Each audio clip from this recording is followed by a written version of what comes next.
Hi, my name is Eamonn. Welcome to the Leighlinbridge. And today I'm going to show you how to get the best out of your bedding plants, your pot bedding, patio, anything that's going to go in the pots or in your borders, and how to keep them flowering all summer long. I think the most important thing is feeding your plants. So this one we recommend is the Boost. And what I love about this, if you're using any of the organic compost, it's very hard to get them to lock up the nutrients. This one will lock up the nutrients, so it will work in either peat-based or non-peat-based compost. So a great one to use by Westland.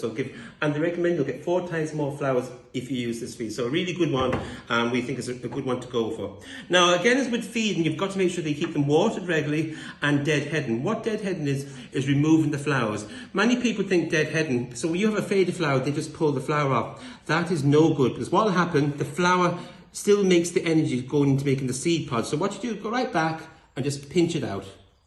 There it is, so it's pinched off. And if this plant now is, I would consider it a bit leggy, so what you can do then to make it bush out, just pinch it back.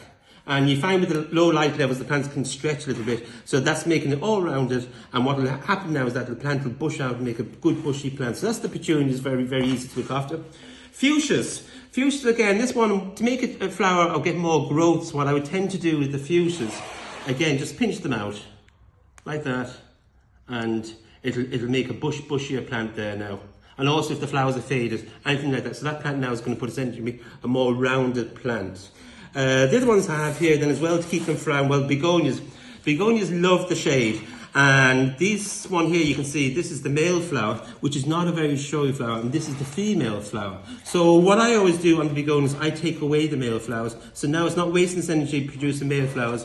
You want to produce the nice big showy non-stop begonias. Now this one is beginning to fade. So when they begin to fade, pinch them out again, just snap it off, and now that begonia is going to put all its energy into this flower here and these flowers here. So you don't want the boring looking male flowers, so now you have the big full female flowers.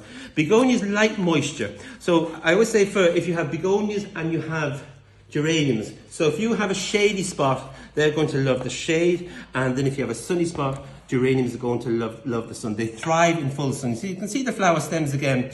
Don't come along and just take the top off. Do a nice clean break.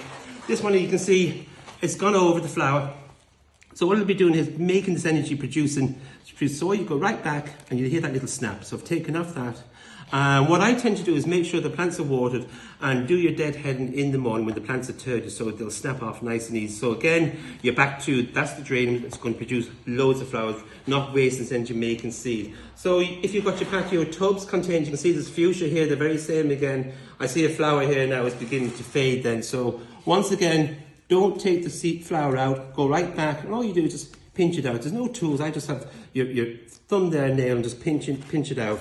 Now, Busy Lizzies, or the Impassions, these are great flowers. Again, they love a little bit dappled shade, and they're very easy. So when the flowers, again, are faded, just go back and just pinch out the flowers, and you can see the new ones are going to come behind them.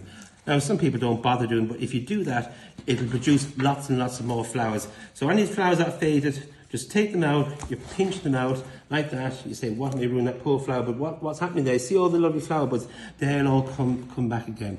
And they love the moisture, don't let them dry out. So that's good tips for keeping your bedding going, especially if we've had this kind of windy weather and it's been dull levels. The plants haven't been growing that great, so they're not producing the flowers. They might have been fading when they get a drop of rain and they're getting messy. So take away any of the dead flowers, feed them regular, and you'll flower right through until the frost comes. Happy gardening.